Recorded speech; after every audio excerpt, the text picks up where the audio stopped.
Hello, back with another video.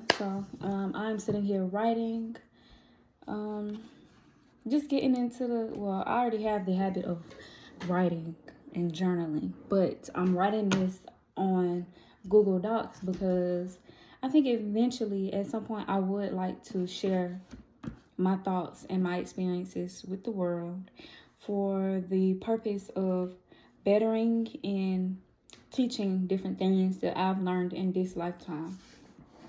And I'm sure I'll probably share it soon, maybe next year. I don't know. But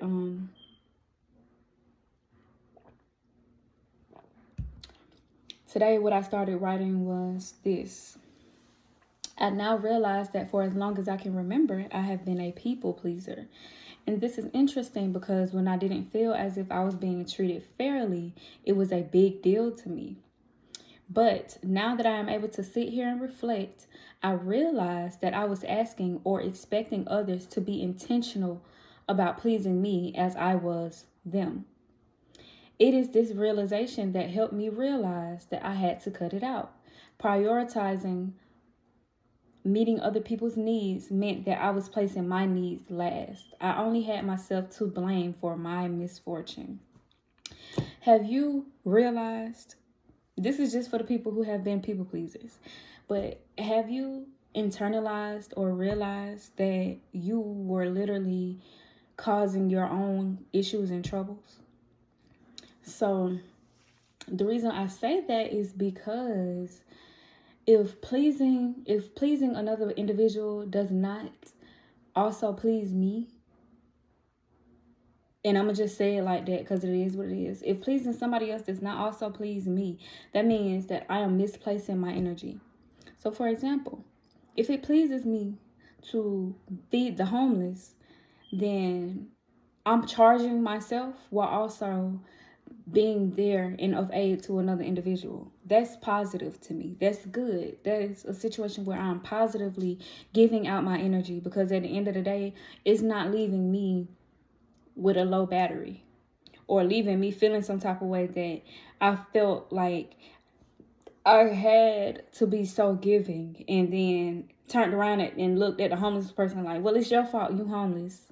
I'm mad at you because you homeless, and why you had to be right here in my face looking all homeless, and you looked at me with them begging eyes and made me feel like I had to do this and the third. No, but I'm giving from a place of it pleases me to be able to give, therefore I'm going to give. It makes me feel good. It feels like the right thing for me to do, genuinely, to make sure that you eat today. You know what I'm saying? So another example of that when it comes down to like our everyday relationships is doing things for people that you really don't really want to do.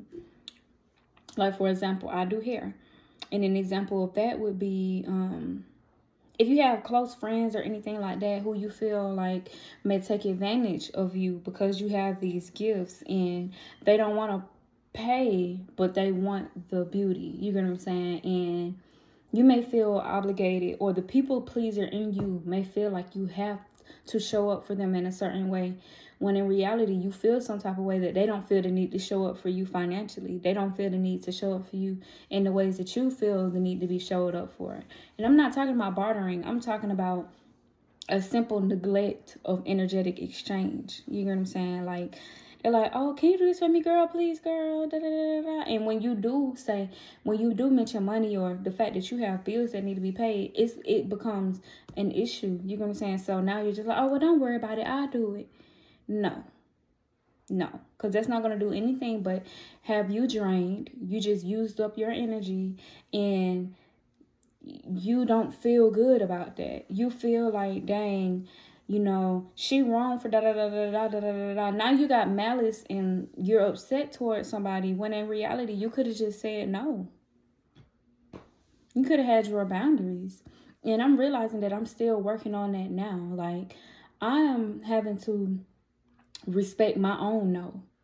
I'm having to reteach myself at 25 how to respect my own no. So what I mean by that is when I say no the first time, that is what I mean. And that is what I expect for you to respect. If I say no, I don't want to do this, then it shouldn't be that big of an issue.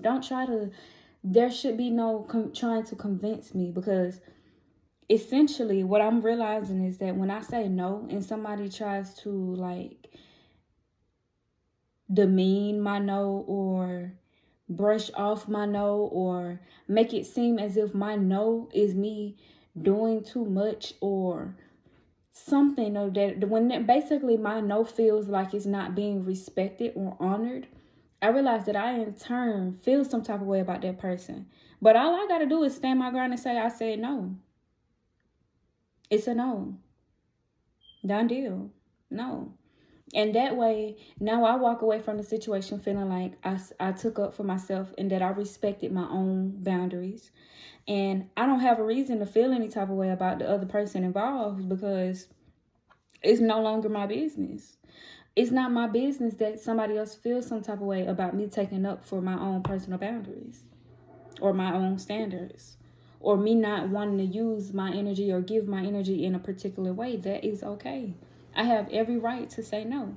So this is my reminder to you to be comfortable with saying no. Be comfortable with putting your needs first. Be comfortable with rejecting the need, the impulse to be a people pleaser, and watch your life change and shift. Have a good day.